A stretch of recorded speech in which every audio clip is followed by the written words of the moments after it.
আলহামদুলিল্লাহ, বসে যান, সবাই বসে যান। আমাদের আজকের প্রোগ্রামের সম্মানিত প্রধান আলোচক, আমাদের সাধারণ ব্যক্তি বিশিষ্ট ইসলামী চিন্তাবিদ, আসন্ন বাংলাদেশের সম্মানিত চেয়ারম্যান, কাপড় খুলে ফেলেন, কাপড় খুলে ফেলেন, উপরে উপরে ছিলেন না, ছিলেন না, সেটা যেমন তারা আছে কাপড়টা বেঁধে দেন। আলহামদুলিল্লাহ, তাকবীর, তাকবীর, তাকবীর, তাকবীর, তাকবীর। আলহামদুলিল্লাহ, আলহামদুলিল্লাহ, আমাদের আজকের প্রোগ্রামের সম্মানিত প্রধান মেহমান, প্রধান আলোচক শায়েখ আহমদুল্লাহ সাহেব মঞ্চে এসেছেন। আলহামদুলিল্লাহ, আলহামদুলিল্লাহ, আলহামদুলিল্লাহ, আলহামদুলিল্লাহ, আলহামদুলিল্লাহ, তাকবীর। আমরা যারা আমাদের বয়সী যারা আছেন এখানে, বা আরো যারা সিনিয়র মুরব্বীরা আছেন এখানে ৪৫, ৫০ বা আরো উপরে, আমাদের অনেকের বাবা মা ৩ বেলা ভালো করে খাবার দেওয়া আমাদেরকে তাদের জন্য কষ্টকর ছিল।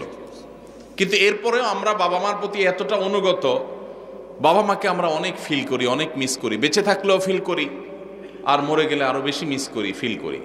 কিন্তু এখনকার যে আমাদের সন্তানরা, এই সন্তানরা আমাদের বাবা মা আমাদের জন্য যতটা করতে পেরেছেন, এদের জন্য আমরা এর ৩ গুণ করার পরও তারা আমাদের বাবা মার প্রতি আমরা যতটা অনুগত, আজকালের সন্তানরা আমাদের প্রতি ততটা অনুগত না। কারণটা কি ভাইরা আমার? সবই তো দিয়েছি, সবই দিয়েছি। আমার বাবা মা যা দিতে পেরেছে আমি তার চেয়ে বেশি দিয়েছি। তাহলে কৃতজ্ঞতা আদায় করতে গিয়েও তো অন্তত আমি আমার বাবার মধ্যে যতটা অনুগত, সন্তান আরো বেশি অনুগত হওয়ার কথা ছিল, কিন্তু হচ্ছে না। এর কারণ কি? এর কারণ বিশ্লেষণ করা অনেক লম্বা আলোচনার ব্যাপার। একক কোনো কারণ এখানে বলা কঠিন, অনেকগুলো কারণ রয়েছে। এর ভিতরে একটা কারণ হলো আমাদের এই সমাজ ব্যবস্থা, এটা পশ্চিমা সংস্কৃতি দ্বারায় এত বেশি প্রভাবিত হয়ে গেছে যে আমাদের সন্তানরা এখন তারা এদেশীয় সংস্কৃতি, এদেশে মানুষের কৃষ্টি, কালচার, সভ্যতা, এদেশের মানুষের তাহজিব, তামাদ্দুন এবং অ্যাজ এ মুসলিম ইসলামের যে কৃষ্টি কালচার, সেই জায়গা থেকে অনেক দূরে সরে গেছে। আমাদের তরুণদের একটা বড় অংশ তারা বিপদগামিতার দিকে চলে গেছে। এর কারণ যেমন পশ্চিমা সংস্কৃতির আগ্রাসন আছে, নাটক সিনেমার নামে, বিনোদনের নামে যেগুলো দেখছেন সারাক্ষণ, আপনার ভেতরের জগৎকে পরিবর্তন করে দিচ্ছে। সেগুলো আপনার ঈমান, আমল, চিন্তাধারা সবকিছুকে প্রভাবিত করে নিজের অজান্তে চেঞ্জ করে দিচ্ছে। আপনি মুসলমান থাকছেন নামে আর খোলসে, ভেতর থেকে আপনাকে পরিবর্তন করছে, আপনি টেরও পাচ্ছেন না। আপনার সন্তানকে আপনি শিক্ষা দিচ্ছেন, স্কুল, কলেজে, ইউনিভার্সিটিতে শিক্ষা নিতে গেছে যে সন্তান, সেখান থেকে শিক্ষার উপরে ভর করে পশ্চিমার যে সংস্কৃতি আসছে সেটাও সে ধারণ করেছে, শিক্ষিত হচ্ছে, পাশাপাশি সে পশ্চিমা ধ্যান ধারণায় বিশ্বাসী হচ্ছে। এর ফলশ্রুতিতে ইসলামের যে ট্র্যাক, ইসলামের যে সুমহান শিক্ষা, সেই শিক্ষা থেকে বঞ্চিত হয়ে ধ্বংস হয়ে যাচ্ছে। এর অনেক কারণের ভিতরে একটা কারণ হলো সন্তানকে আপনি সেইভাবে হালাল খাবার খাওয়াতে পারতেছেন না আপনার বাবা মা যেটা আপনাকে খাওয়াতে পেরেছে। আপনার বাবা মা অনেক কষ্ট করে অল্প খাওয়াইছেন, কিন্তু হালাল খাওয়াইছেন, তার বরকত ছেলের মধ্যে আপনি পাইছেন। আপনি আপনার ছেলে মেয়েকে যা খাওয়াচ্ছেন বুকে হাত দিয়ে বলতে পারবেন না যে টনটন করে বাজবে, এতটা হালাল এবং পিওর যেটা আপনার বাবার সম্পদের মধ্যে ছিল, সেটা যদি আপনার সন্তানের মধ্যে আপনি করতে পারেন, ইনশাআল্লাহ এই যুগেও আপনার সন্তান সবচেয়ে সভ্য, ভদ্র এবং মাথা নিচু করে বিনম্রতার সাথে আপনাকে শ্রদ্ধা নিবেদন করবে। এই জন্য সন্তান খাইলো কি খাইলো না এটার জন্য যতটা মরিয়া মায়েরা, এর চেয়ে বেশি মরিয়া হবেন সন্তানের পেটে হালাল ঢুকছে নাকি হারাম ঢুকছে বিষয়টা নিয়ে। আল্লাহ আমাদেরকে সেই তৌফিক দান করুন। ভাইরা আমার, তাহলে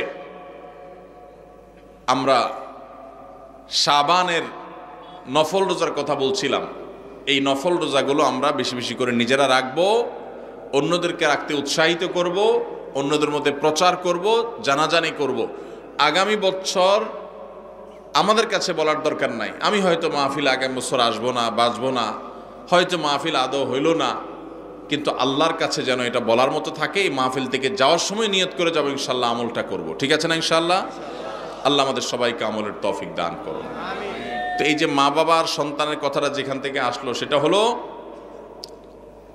আমরা শাবান মাসে বেশি বেশি রোজা রাখলে লাভ কি আমাদের না আল্লাহর?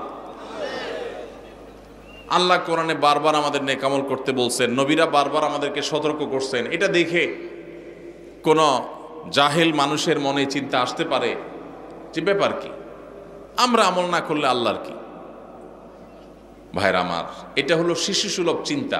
ওই যে শিশু মা বাপ খানা খাওয়ানোর জন্য সারাদিন পিছে পিছে ঘুরে, আর সে মনে করে কিরে মার মনে কোনো ঠেকাটুকা আছে মনে হয়, মা মনে বেতন টেতন পাবে, এই জন্য আমার পিছে পিছে ঘুরে মনে হয়। ওই ছেলে খাইতে চায় না, অথচ স্বার্থটা কি মায়ের না সন্তানের? সন্তানের। তাহলে মা এত কষ্ট কেন করছেন? মমতার কারণে, স্নেহের কারণে। মা বাবা সন্তানকে যতটা ভালোবাসেন, আপনার আমার রব, আপনার আমার মালিক আল্লাহ সুবহানাহু ওয়া তাআলা আমাদেরকে এর চাইতে অগণিত গুণ বেশি ভালোবাসেন। এত বেশি ভালোবাসেন যে বান্দা জাহান্নামে যাক আল্লাহ চান না। এই যে বিভিন্ন আমল আমাদেরকে আল্লাহ দিয়েছেন, এই আমলগুলো দিয়েছেন আমরা যেন জান্নাতে যাওয়ার পথ সহজ হয়, আমাদের সুগম হয়। সেজন্য এই জন্য ভাই, সমস্ত সুন্নাহগুলো, নবীজির আমলগুলো সব শিখে শিখে জেনে জেনে আমল করবো তো ইনশাআল্লাহ। শাবান মাসে নফল রোজা রাখবো তো ইনশাআল্লাহ। অন্তত 2টা রোজা হলে ওরা যারা রাখবেন নিয়ত করছেন, একটু হাত তোলেন। আল্লাহ আমার ভাইদের সবাইকে আপনি আমল করার তৌফিক দান করেন। মালিক আমাদের সবাইকে আপনি আমলের তৌফিক দান করেন, আমাদের সবাইকে জান্নাতে যাওয়ার তৌফিক দান করেন। মাশাআল্লাহ মাশাআল্লাহ। একটা ওয়াজ শেষ, ওয়াজ নম্বর 2। দ্বিতীয় যে বিষয়ে কথা বলবো বলছিলাম সেটা হলো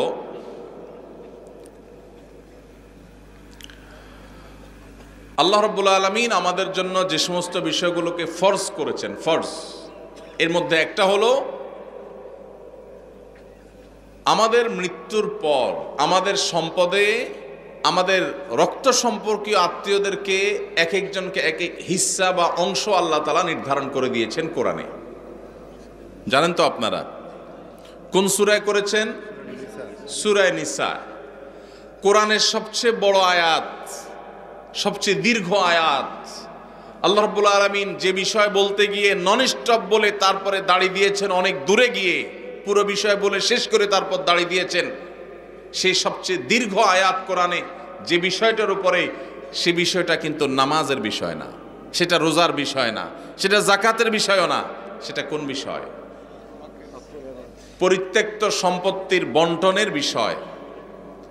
মা বাবা, স্বামী স্ত্রী, ভাই বোন, কারণ মৃত্যুর পর তার সম্পদে কার কি হক আছে, কে কতটুকু পাবে, এ বিষয়ে আল্লাহ তাআলা বর্ণনা করেছেন। বর্ণনা করে আল্লাহ তাআলা বলেছেন, ফরিদাতাম মিনাল্লাহ, তোমাদের রেখে যাওয়া সম্পদে কার কতটুকু ভাগ আছে না আছে, এই সব বন্টন আল্লাহ তাআলা করে দিয়েছেন। কে করে দিয়েছেন? আল্লাহ বলেছেন ফরিদাতুম মিনাল্লাহ, এটা আল্লাহর বন্টন, আল্লাহর নির্ধারণ, আল্লাহর পক্ষ থেকে এটা ফিক্সড করা হয়েছে। আমরা কেউ মনে করতে পারি আল্লাহ বলেছেন অমুকরে এতটুকু দিতে, সে তো আমার কোনো কাজে আসে না, আমার তো বরং তমুক বেশ কাজে আসে, তাহলে তারা একটু বাড়াই দিতে চাই আমি। মানে আল্লাহ যেভাবে দিতে বলেছেন, আমার যুক্তি বুদ্ধি দিয়ে আমি সেটাকে পরিবর্তন করতে চাই, এই যে একটা প্রচেষ্টা আমাদের অনেকের মধ্যে আছে, আল্লাহ রাব্বুল আলামিন সেই সম্পর্কে বলেছেন, আবাউকুম ওয়া আবনাউকুম লা তাদরুনা আইয়ুহুম আকরাবু লাকুম নাফআ, তোমাদের বাপ দাদা, তোমাদের সন্তান সন্ততি, এর ভিতরে কে তোমাদের বেশি কাজে আসবে, বেশি উপকারে আসবে, তোমরা কেউই জানো না। আল্লাহ যা নির্ধারণ করে দিয়েছেন সেটা অনুযায়ী বন্টন করো। তোমার বিবেক বুদ্ধি প্রসূত বন্টন করতে যাবে না, আল্লাহ নির্ধারণ অনুযায়ী দাও, তোমার বুঝে আসুক আর না আসুক। এই ফরজ। বহু দাড়ি পাকা মুরব্বী আছেন, বহু সিজদা করতে করতে কপালে দাগ ফেলে দেওয়া মানুষ আছেন, বহু নিয়মিত তাসবিহ তেলাওয়াত করা নফল আমল করা মানুষ আছেন, বহু নফল রোজা ফরজ রোজা রাখা মানুষ আছেন, বহু দান সাদকা করা মানুষ আছেন, বহু হজ ওমরা নিয়মিত করা মানুষ আছেন, যারা এই ফরজ আদায়ে গাফিলতি করেন, উদাসীনতা এবং অবহেলা করেন, এবং তারা এই কারণে আল্লাহর খাতায় ফাসিক নাম তাদের উঠে গেছে। দুনিয়ার মানুষ তাদেরকে হাজী সাহেব বলে, গাজী সাহেব বলে, শেখ সাহেব বলে, মৌলানা সাহেব বলে, মুফতি সাহেব বলে, সভাপতি সাহেব বলে, সেক্রেটারি সাহেব বলে, অথচ এই সাহেব আল্লাহর খাতায় ফাসিক। কারণ সে তার বাবার সম্পদে, তার দাদার সম্পদে আল্লাহ তাআলা যাকে যতটুকু হিস্সা দিতে বলেছেন সেটাকে পাই পাই করে আল্লাহর নির্দেশ অনুযায়ী বন্টন করে নাই, সে নিজের খেয়াল খুশি মতো বন্টন করেছে, খেয়াল খুশি মতো ভাগ করেছে, খেয়াল খুশি মতো দখল করে নিয়েছে। আল্লাহর নির্ধারণের এই ফরজের সে মূল্য দেয় নাই। এই কারণে এই সমাজের বহু দাড়ি পাকা মানুষ জাহান্নামে যাবে। ভাইরা আমার, আমরা অনেকেই আছি থোক 10, 20, 50 হাজার টাকা মাহফিলে দিতে পারি। অনেকেই আছি মসজিদ মাদ্রাসা 20, 50 হাজার টাকা দান করতে আমাদের কোনো আপত্তি নাই। আপত্তি কোন জায়গায়? আপত্তি হইল আমার বাবা দুনিয়া থেকে চলে গেছেন, এখন বাবা যা রেখে গেছেন জমি জমা, স্থাবর অস্থাবর সম্পদ, ব্যাংক ব্যালেন্স, টাকা পয়সা যা যা আছে, এগুলো থেকে ভাগ করে কাকে দিতে হবে? আমার ওই বোনটাকে দিতে হবে, ভাইটাকে দিতে হবে, সবাইকে যার যারটা দিতে হবে। এটা দিতে আমাদের খুব কলিজা লাগে, আছে না নাই? দান করতে তার কোনো অসুবিধা নেই, কারণ দান তো 20-50 হাজার করতেছে, কিন্তু বাবার সম্পদটা দিতে কার্পণ্য করে, গড়িমসি করে, আছে না নাই? এই সমাজে যদি আপনি এ ক্লাসের মুসলমান দেখতে চান, খাঁটি মুসলমান যদি দেখতে চান, আসল মুসলমান যদি দেখতে চান, যেই মুসলমান শুধু সহজ আমল করে না, কঠিন আমলগুলোকে বুক চেতিয়ে বুক উঁচু করে করতে চায়, সেই মানুষগুলো হলেন তারা যারা বাবা মায়ের সম্পদে বা নিজেদের রক্ত সম্পর্কীয় আত্মীয় স্বজনদের সম্পদে যার যতটুকু হিস্সা আছে, কোরআন আল্লাহ তাআলা যতটুকু যাকে দিতে বলেছেন তাকে হিসেব করে পাই পাই করে ততটুকু দেয়, বিন্দু মাত্র বেশ কম করে না। এই মানুষগুলো হলো এই সমাজের সবচাইতে ক্রিম মুসলমান, সবচাইতে এলিট, সবচাইতে এ ক্লাসের, আপার ক্লাসের মুসলমান। আপনারা আপার ক্লাসের মুসলমান হওয়ার চেষ্টা করবেন ইনশাআল্লাহ। মুরব্বীরা যারা আছেন, বাবাজিরা ভালো আছে যারা আছেন, আপনাদের বলছি সন্তানদেরকে ওসিয়ত করে যাবেন, ইসলাম নিয়ে এসে সেখানে লিখবেন রীতিমতো যে আমি মারা গেলে আমার সম্পদে কোরআন হাদিস যেভাবে বলেছে তোমরা ভাই বোনরা ঠিক সেভাবে পাই পাই করে হিসাব করে ওইভাবে বন্টন করবা, খবরদার এর কম বেশ করবা না। এটা ওসিয়ত করে যাবেন সন্তানদেরকে। এরপরে যদি কোনো সন্তান কিছু সম্পদ মেরে দেয়, ভাই বোনদের বঞ্চিত করে, কিছু থোক দিয়া, লামসাম কিছু দিয়া তাদের কাছ থেকে দায় মুক্তির চেষ্টা করে, তাহলে ওই সন্তান দায়ী হবে। আর আপনি যদি জানেন আপনার মারা যাওয়ার পরে সন্তানরা এরকম সম্পদ নিয়ে তসরুপ করবে, 2 নম্বরই করবে, আর আপনি চুপচাপ চলে যান, তাদেরকে সতর্ক না করেন, তাহলে আপনিও আল্লাহর কাঠগড়ার আসামি হবেন। আর অনেক মুরব্বীরা আছেন যারা আপনাদের বোনদের সম্পদের হক দেন নাই, বাবার সম্পদ থেকে নিজেরা পাইছেন, বোনদেরকে দেন নাই, বোনদের সাথে চিটারি করছেন। কিভাবে চিটারি বলবো আমি?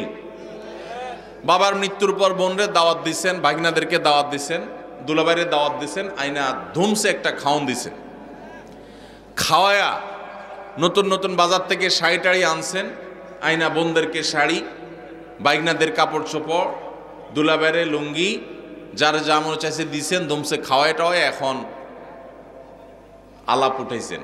আগে খাওন দিয়েছেন পেটে, এরপরে আলাপ উঠাইছেন। কি আলাপ উঠেছেন, দেখো বোন, বাবা তো দুনিয়া থেকে চলে গেলেন, আল্লাহ তারা নিয়ে গেলেন, এখন জমি জমা গর্বিটা বাবার যেগুলো যেগুলো আছে শরীয়ত অনুযায়ী তো তোমাদেরও এখানে ভাগ আছে, কিন্তু বাবা যে সেই অসুস্থ হয়েছে ওই থেকে বাবার সব ট্রিটমেন্ট, ডাক্তার খরচ, এগুলো সব তো আমারই করা লাগছে, তোমাদেরও মানুষ করা লাগছে। এখন এখানে তোমাদের ভাগ আছে সেটা তো আমি জানি, এখন এগুলা কি করা তোমরাই বলো, বল তোমাদের কোটে, বল তোমাদের কোটে। এটা হলো খুব সূক্ষ্ম চিটারি, এটার নাম হলো সূক্ষ্ম চিটারি। ডাকাতি বাটপারির বিভিন্ন ধরন আছে, তো এটা এক প্রকারের বাটপারি। কেন বাটপারি বললাম? কারণ ওই যে বোনটাকে বললেন বাপের বাড়িতে আয়না খাওয়াইয়া দাওয়া, বাপ মরার পরে মনটা এমনি নরম, আরো মেয়ে মানুষ, যখন এটা বলছেন আপনি, তখন সে কি বলবে বলেন? কি বলবে? বলবে থাক ভাই, আমার কোনো দায় দাবি নাই, আপনি তো কষ্ট মষ্ট করছেন, বাবার সব ডাক্তার কবিরাজ খরচ দিছেন, দেখাশোনা করছেন, থাক আমাদের দিতে হবে না, আপনি দোয়া করে দিয়েন। মনের ভিতরে ব্যথা চাপায়া মেয়ে মানুষ মাত্র খাওয়াইছে ভাইয়ে, এখন যদি মুখের উপরে যদি বলে ভাই কি খরচ বরচ হয়েছে সেগুলো সব কাইটা রাইখা বাকি যেগুলো থাকে এগুলোতে আমাদের কত হয় হিসাব নিকাশ করে দিয়ে দিয়েন, এইটা বললে ওই বোনের আর রক্ষা আছে? পুরা এলাকাতে বদনাম ছড়ানো হবে যে আমার বোন বাপটা মইরা সারে নাই, কবরে রাইখা সারি নাই, এখন সে ভাগ চাইতে আসছে। এবার আমরা শুরু করব তাকে দুর্বল জায়গায় আঘাত করে তাকে দুর্বল করার। এই রোগটা আমাদের সমাজে আছে না নাই? মুরব্বীরা বাবাজিরা যারা আছেন কান খাড়া করে শুনে রাখেন, লম্বা দাড়ি নিয়া, তসবি তালিল নিয়া, নামাজ রোজা নিয়া ওয়াজ শুনতে শুনতে কানটা ঝালাফালা করে গেছেন, 2 পয়সার কোনো লাভ হবে না। যদি বোনদের হক মেরে থাকেন, কিয়ামতের ময়দানে এই বোন দেখবেন দাঁড়ায় গেছে, এক চুল পরিমাণ ছাড় হবে না। যত আমল করেছেন সব দিয়ে জাহান্নামে যেতে হবে যদি বোনদের হক মেরে থাকেন। এই জন্য বাবারা এই চিটারি করা যাবে না, ভাইয়েরা এই চিটারি করা যাবে না। যেসব ভাইয়েরা বাবা মার মৃত্যুর পর বোনদের হক দেন নাই, অনেকে মায়ের হক দেয় না। মায়েরও হক আছে। আপনার বাবা মারা গেছেন, আপনার মা তার স্বামীর সম্পদে তার হক আছে না নাই? কয়জন সন্তান বলতে পারবেন যে আমার বাবা মারা গেছে মাকে হিসাব করে দিয়ে দিছি? কয়জন বলতে পারবেন? এক ভাই হাত তুলছেন। আর আছেন যে মাকে হিসাব করে দিয়েছেন? আরেক ভাই হাত তুলছেন মাশাআল্লাহ, আরেক ভাই হাত তুলছেন, 2-4 জন হাত তুলছেন মাশাআল্লাহ।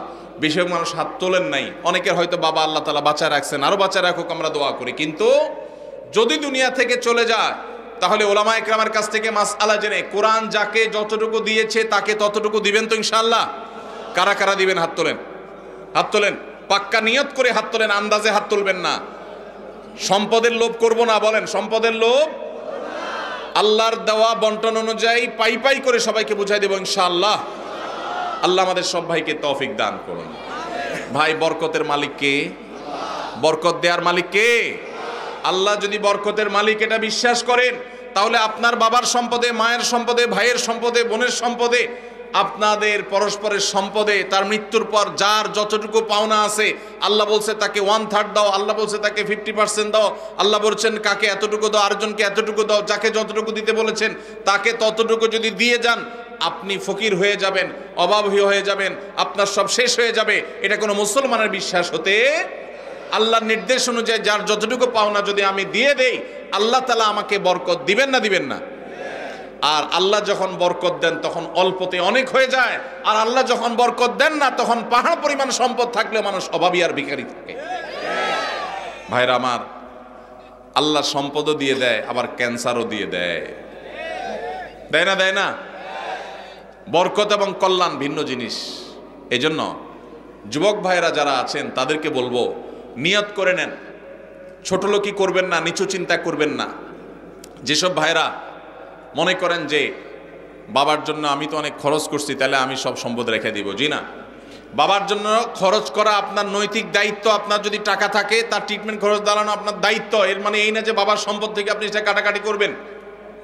হ্যাঁ, যদি এমন থাকে যে বাবার সম্পদ ক্যাশ টাকা আছে সেটা দিয়ে ট্রিটমেন্ট করা যায় তাহলে সেটা দিয়ে আপনি বাবার ট্রিটমেন্ট করেন, কোনো অসুবিধা নাই। বাবার যদি না থাকে আর আপনার থাকে, সন্তান হিসেবে আপনার উপরে ফরজ বাবার ভরণ পোষণ দেওয়া। অতএব সেটার জন্য ভিটা মাটি এগুলো সব রেখে দিবেন, এটা করা যাবে না। প্রয়োজনে সেগুলা জমজমা বিক্রি করে বাবার ট্রিটমেন্ট করবেন। এরপরে যেটা ঠিকবে সেটা বন্টন করবেন। বোনরা নিতে না চাইলেও জোর করে দিবেন, দিবেন তো ইনশাআল্লাহ? ফুফুদের হক, বোনদের হক, ভাইদের হক পাই পাই করে দিবেন। অনেক বড় ভাই আছে চান্স পাইলে ছোট ভাইদের ল্যাং মারে ছেড়ে দেয়, নিজেরা সব দখল করে নেয়, আছে না নাই? আল্লাহকে ভয় করেন। এই ফরজটা অবহেলিত ফরজ, নামাজের ফরজ অনেকে আদায় করেন। আমার কাছে নালিশ আসে, অনেক ফ্যামিলির বিভিন্ন ভাইরা নালিশ নিয়ে আসেন, ভাইয়ে হক মেরে দিস, যে হক মারছে তার দাড়ি মাশাআল্লাহ একেবারে পেট পর্যন্ত চলে আসছে, কিন্তু হক মারতে তার বুকও কাঁপে নাই। এইরকম 2 নম্বর দাড়িওয়ালা মানুষ আছে না নাই? এই 2 নম্বর দাড়ি আল্লাহর কাছে অ্যাকসেপ্ট হবে। এখন আবার নতুন এক শয়তানি শুরু হয়েছে, সেটা হলো আল্লাহ রাব্বুল আলামিন বাবা মায়ের সম্পদে ছেলেদেরকে মেয়েদের দ্বিগুণ সম্পদ দিতে বলেছেন, ভাগ দিতে বলেছেন।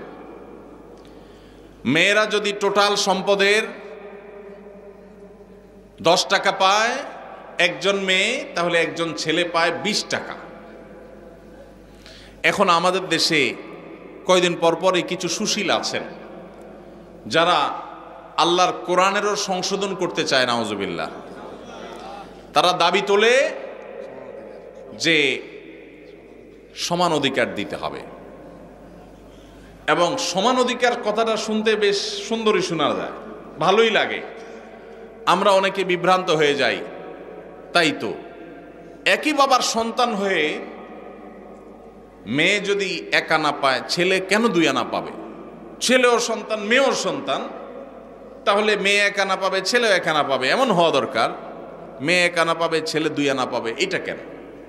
বাহ্যিকভাবে এটা মনে হয় বৈষম্য করেছে। ভাইরা আমার, আমরা সবাই জানি আল্লাহ রাব্বুল আলামিন যত ফ্যামিলির খরচ আছে, এসব খরচগুলো ছেলেদের উপরে বর্তাইছে না মেয়েদের উপরে বর্তাইছে? স্বামীর উপরে না স্ত্রীর উপরে? স্বামীর উপরে। কত রকমের খরচ? সব রকমের খরচ। বিয়ে করবে মেয়ের বিয়ে হবে, বিয়ের খরচ কি মেয়ের জোগাড় করা লাগে? কার জোগাড় করা লাগে? বাপের বা ভাইয়ের। ছেলে বিয়ে করবে, খরচ জোগাড় করা লাগে কার? ছেলের নিজের। আরেকজন কয় বাবার। আপনার বাবা আপনার খরচ দিছে? কপালালা মানুষ, তাহলে ভালো বাপ পাইছেন আপনি। ভাইরা আমার, বিয়ের খরচ কে দেয়? ছেলেদের নিজেরা। বিয়ে করার সময় টাকা পয়সা জোগাড় করে বাজার সদাই করে বিয়ে শাদী করলো। শ্বশুরবাড়ি যাওয়ার সময় নতুন বউরে নিয়ে যখন শ্বশুরবাড়িতে যাচ্ছে, মিষ্টি মন্ডা কেনার পর বিলটা কি বয়ে দেওয়া লাগে না জামাই দেওয়া লাগে? তাহলে শ্বশুরবাড়ির মিষ্টির খরচও সে দিল। আবার শ্বশুরবাড়ি বেড়ায় যখন বাপের বাড়ি আসতেছে, এখন বাপের বাড়িতে আসার সময় আবার ফলমূল যা কিনছে টিনছে এগুলোর বিল কে দেওয়া লাগে? ছেলে। তাহলে নিজের বিয়ের খরচও নিজের, শ্বশুরবাড়ির মিষ্টির খরচও ছেলের, আবার বাপের বাড়ির ফলের খরচও তার, বাসা ভাড়াটাও তার, বাজার সদাই খরচও তার, নিজের খরচ তো তার আছেই, বউয়ের খরচটাও তার, ছেলে মেয়ের খরচটাও।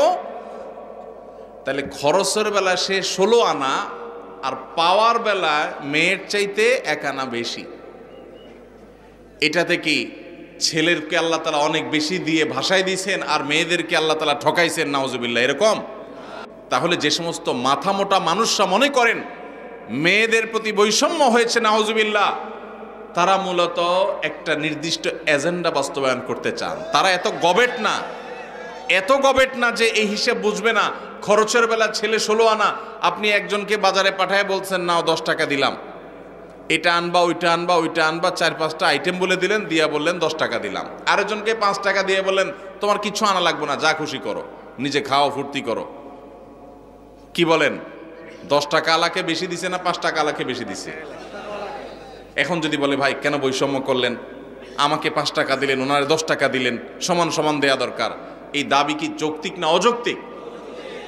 এই অযৌক্তিক দাবি বিভিন্ন সময় আমাদের সমাজে কিছু সুশীলরা, নামধারী কিছু সুশীলরা তারা তোলে। এরা কেন তোলে? আমি যদি বলছিলাম একটা দুর্বিসন্ধি আছে। সেই দুর্বিসন্ধিটা কি? আমাদের এই সাবকন্টিনেন্টে মুসলমান তো মুসলমান, আমাদের হিন্দু ভাইরা, খ্রিস্টান ভাইরা, বৌদ্ধ ভাইরা, এই অঞ্চলের সব ধর্মের মানুষদের একটা কমন কালচার আছে। সেটা কি? সেটা হলো পুরুষরা তারা বাহিরের জগৎটা দেখভাল করে, টাকা পয়সা কামাই করা, রুজি রোজগার করা, যা লাগে সব বাহিরের সব দেখে, বাজার সদাই সব দেখে, আর ভেতরের সাইডটা কে দেখে? মহিলারা দেখে। এটা হলো আমাদের সাবকন্টিনেন্টের ধর্মীয় এবং আমাদের সামাজিক কালচার। এবং এটা আমাদের কালচার বললে ভুল হবে, এটা মানব সভ্যতার শুরু থেকে চলে আসা একটা কালচার। পৃথিবীর অমুসলিম প্রধান দেশগুলো, বিশেষ করে পশ্চিম অঞ্চল, তারা এই কালচারটাকে পরিবর্তন করে ফেলেছে। তাদের সমাজে কি হয়? বাসা ভাড়া নিলে অর্ধেক খরচ জামাইয়ে দেয়, আর অর্ধেক খরচ বইয়ে দেয়। জানেন তো আপনারা? বাজার সদাই সবকিছু 50% ভাগযোগ করে দেয়। এখন এই যে মেয়েদেরকে সমান অধিকার দেওয়ার নাম করে বাবার সম্পদে ছেলেদের সমান দিতে যারা দাবি করছেন, তারা মূলত চান আমাদের এই সমাজটাও পশ্চিমা সমাজের মতো হয়ে যাক, অর্থাৎ মেয়েরা পাওয়ার বেলায় তারা অর্ধেক পাবে, ছেলের মতো সমান সমান পাবে, খরচের ক্ষেত্রেও তারা সমান সমান শেয়ার করবে। এই দিক থেকে তারা মনে করে যে বৈষম্য দূর হবে, সাম্য প্রতিষ্ঠা হবে। মূলত যেটা আসলে হবে, পশ্চিমাদের যেটা হয়েছে সেটা হলো এই পরিবার ব্যবস্থাপনাটা ভেঙে চুরমার হয়ে যাবে। এমনিতেই স্বামী স্ত্রীর মধ্যে সম্পর্ক দিন দিন যায় অবস্থা। এরপরে যদি বলেন যে বউরে বলেন ঠিক আছে বাসা ভাড়া তুমি অর্ধেক দাও, ছেলেদের খরচ অর্ধেক দাও, সব কিছু অর্ধেক দাও, তাহলে এবার কামড়া কামড়ি নিজেদের মধ্যে অশান্তির পরিমাণ বাড়বে না কমবে? এর প্রমাণ হলো পশ্চিমে যদি আপনি তাকান দেখবেন সেসব দেশগুলোতে বৈবাহিক সম্পর্ক এটা সোনার হরিণ হয়ে গেছে। স্বামী স্ত্রী বলতে যে একটা সুখের সংসার, এটা তাদের কাছে সোনার হরিণ হয়ে গেছে। পরিবার ব্যবস্থা ভেঙে ধ্বংস হয়ে গেছে। এখন সেটাকে এদেশে যারা আমদানি করতে চায় তারা এদেশের মানুষের শত্রু। এই শয়তানের দোসরেরা আল্লাহর বিধান থেকে, কোরআন থেকে আমাদেরকে সরাতে চায়। আমাদের সংবিধানে, আমাদের আইনে কোরআনের তো অন্য কোনো কিছু নাই। যা ছিটে ফোটা দুই একটা আছে, সেগুলো খাঁজে বাজে থাকা কণাগুলোকে ধুয়ে পরিষ্কার করার জন্য যখন যারা সরকারে আসে তাদের ঘাড়ে সওয়ার হওয়া এই পশ্চিমাদের দোসরেরা, তারা এই দেশে থাকে, এই দেশে খায়, দালালি করে পশ্চিমাদের। এদের ষড়যন্ত্রের ব্যাপারে আমাদের সতর্ক থাকতে হবে, সাবধান থাকতে হবে। আমাদের অবশ্যই বোনরা, মেয়েরা নানাভাবে নিগৃহীত, তাদের সপক্ষে আমাদের কথা বলতে হবে, কিন্তু তার জন্য আল্লাহর আইন, আল্লাহর বিধানকে পরিবর্তন করার কোনো প্রয়োজন নাই। তাহলে কি করতে হবে? দেখুন, আমাদের সমাজে এটা ঠিক যে অনেক স্বামীরা নিজেরা ইনকাম করে বলে স্ত্রীদের খোঁটা দেয়, কথার তলে রাখে, কথা শোনাতে থাকে, কষ্ট দেয়, এবং কথায় কথায় তাদেরকে এই যে উপায় উপার্জন করে, টাকা পয়সা নিয়ে আসে, বাজার সদাই করে, এগুলা তুলনা দেয়। এই যে ছোট লোকিগুলো পুরুষরা করে, সেগুলো বন্ধ করতে হবে। সেগুলো বন্ধ করার জন্য মেয়েদেরকেও আপনি বের করে দিবেন, চাকরি করাবেন, অথবা তাদেরকে সম্পদের ভাগ দিবেন, তাতে বন্ধ হয়ে যাবে। এটা আমরা সঠিক মনে করি না। তাহলে কি করতে হবে? তাহলে নারীদের প্রতি নিগ্রহের রাস্তাগুলো বন্ধ করতে হবে। শরীয়ত যতটুকু দিতে বলেছে ততটুকু যদি নারীকে দেওয়া হয়, নারী কখনো স্বামীর উপরে শতভাগ ডিপেন্ডেন্ট হবে না। স্বামী জুলুম করলেও তার জুলুম স্বীকার করতে, জুলুম মেনে নিতে বাধ্য হবে না, যদি স্বামী মহরটা ঠিক মতো দেয়, বাবার সম্পদের পাওনাটা ঠিক মতো পায়, মায়ের সম্পদের পাওনাটা ঠিক মতো পায়, সব জায়গা থেকে তাদের যে পাওনা আছে এই পাওনাটা যদি তারা ঠিক মতো পায়, তাহলে তাদের প্রতি নিষ্পেষণ জুলুমের রাস্তা বন্ধ হয়ে যাবে। আল্লাহ রাব্বুল আলামিন মেয়েকে মোহরের মাধ্যমে স্বামী থেকে পাওয়ার রাস্তা রেখেছেন। আবার স্বামী মারা গেলে সেই সম্পদ থেকে ভাগ পায়, ছেলে মারা গেলে সেখান থেকে, ছেলে মেয়ে মারা গেলে সেখান থেকে পায়, আবার বাবার সম্পদ থেকে পায়, মায়ের সম্পদ থেকে পায়, সব জায়গা থেকে পায়। খরচের বেলা তাকে একেবারে জিরো রেখেছে। এটা মেয়েদের প্রতি বৈষম্য না, এটা মেয়েদের প্রতি বরং ইহসান। আজকের এই বস্তা পচা সস্তা চিন্তাধারা যারা লালন করছে, তারা সমতার কথা বলে, ইসলাম সমতার কথা বলে না। তাহলে কিসের কথা বলে? ইসলাম ন্যায্যতার কথা বলে। কিসের কথা বলে? সমতা এক জিনিস, ন্যায্যতা আরেক জিনিস। সব সময় সমতা ইনসাফ প্রতিষ্ঠা করে না, কিন্তু ন্যায্যতা সব সময় ইনসাফ প্রতিষ্ঠা করে। কিভাবে? ছোট ছোট কয়েকটা উদাহরণ নেন। আপনার একটা ছেলে আছে, একটা মেয়ে আছে। ছেলেটার বয়স মনে করেন 15, মেয়েটার বয়স ধরেন 12। ছেলেটার জ্বর হয়েছে 103, ডাক্তার বলছে নাপা খাওয়াইতে, বাজার থেকে এক পাতা নাপা কিনে আনছেন, আইনা ভাত টাত খাওয়াইয়া ছেলেকে নাপা খাইতে দিছেন, ছেলে নাপা খাইছে। এখন মেয়ের কিন্তু জ্বর টর কিচ্ছু নেই। হঠাৎ করে আপনার মাথায় ভূত চাপলো, আমাদেরকে তো সমতা প্রতিষ্ঠা করতে হবে। তাহলে আমার সন্তান, ছেলেও আমার সন্তান, মেয়েও আমার সন্তান, একটারে নাপা খাওয়াইলাম, আরেকটাকে খাওয়াইলাম না, এটা তো জুলুম হইল। এই জন্য মেয়েরে বলছেন হা কর, হা কর। হা করায় আপনার সুস্থ সবল মেয়েটারে আপনি নাপা খাওয়াই দিলেন। সমতা এখানে হয়েছে না হয় নাই? কি হয় নাই? ওয়াজ কি বুঝে শুনে কথা বলেন না, না বুঝে জবাব দেন। সমতা হয়েছে না হয় নাই ভাই? সমতা হয় নাই? ছেলের একটা নাপা খাওয়াইছে, মেয়ের একটা নাপা খাওয়াইছে, সমতা হয়েছে না? কিন্তু ইনসাফ কি হইল? ইনসাফ কি হইল? জুলুম হয় নাই? সুস্থ মানুষকে নাপাক হয়ে কিডনি নষ্ট করার কাম হয় নাই? ভাইরা আমার, ইসলাম সমতার কথা বলে না। সমতা বললে শুনতে খুব মুখরোচক শোনা যায়, সব জায়গায় সমতা হলে ভালো হয় না। ন্যায্যতাটা সবসময় ভালো হয়। আল্লাহ ন্যায্য দিতে বলেছেন, ন্যায্য যার যতটুকু দরকার। একটা ছেলে 20 বছর বয়স, আরেকটা 10 বছর, ঈদ আসতেছে, রমজানে মার্কেটে যায় কেনাকাটা করলে আমল নষ্ট হবে, এই জন্য আগে ভাগে ঈদের জামা কিনতে গেছেন। এখন যেয়া জামা কিনে ফেলছেন, একটা পাঞ্জাবি, 2টা পাঞ্জাবি কিনছেন। যেহেতু আপনার মাথায় ভূত ঢুকছে, ওই যে পশ্চিমের ভূত, যে সমতা প্রতিষ্ঠা করতে হবে, সমান অধিকার দিতে হবে, সেজন্য কি করছেন? জামা কিনতে যায়, জামাতে কিনতে গিয়া দোকানদারে বললেন, ভাই আমারে 2টা জামা দেন, সেম ডিজাইনের, সেম কালারের, সেম সাইজের। 2টা জামা নিয়ে আসলেন। আইনা 20 বছরের ছেলেরে যে পাঞ্জাবি দিলেন, একই সাইজের পাঞ্জাবি 10 বছরের ছেলেরাও দিলেন। সমতা কি হইছে না হয় নাই? ন্যায্যতা কি হইছে? ইনসাফ কি হইছে? এটা ছোট ছেলের সাথে তামাশা হইছে নাকি হাদিয়া দেওয়া হইছে? তামাশা হইছে। অতএব আল্লাহর বিধানকে যদি কেউ পরিবর্তন করে তথাকথিত সমাজ সমতা প্রতিষ্ঠা করতে চায়, তাহলে সেটা দেখতে মনে হবে, শুনতে মনে হবে যে অনেক ভালো কিছু করেছে, আসলে সেটা হবে সবচাইতে ক্ষতিকর। ভাইরা আমার, এরকম শত শত উপমা দেওয়া যাবে, শত শত উদাহরণ দেওয়া যাবে, শত শত দৃষ্টান্ত দেওয়া যাবে, যেগুলো দিয়ে সাব্যস্ত করা যাবে ইসলাম ন্যায্যতার কথা বলে, সমতার কথা নয়। কোন জায়গায় একজনকে বেশি দিতে হচ্ছে, আরেক জায়গায় আরেকজনকে বেশি দিতে হচ্ছে। যেখানে যতটুকু প্রয়োজন সেখানে ততটুকু দেওয়া, এটা হলো আল্লাহর বিধান।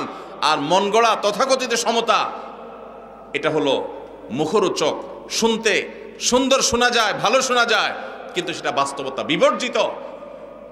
আমরা যদি দেখি পৃথিবীর যে সমস্ত সমাজ আল্লাহর এই বিধান মতো সমাজ পরিচালনা করে না, পরিবার পরিচালনা করে না, তাদের সমাজে বাহ্যিক উন্নতির অনেক প্যারামিটারে তারা এগিয়ে গেছে, কিন্তু তাদের পরিবার ব্যবস্থাপনায়, দাম্পত্য সম্পর্কগুলোতে তারা মিসকিনের মতো অসহায় হয়ে যাচ্ছে দিন দিন।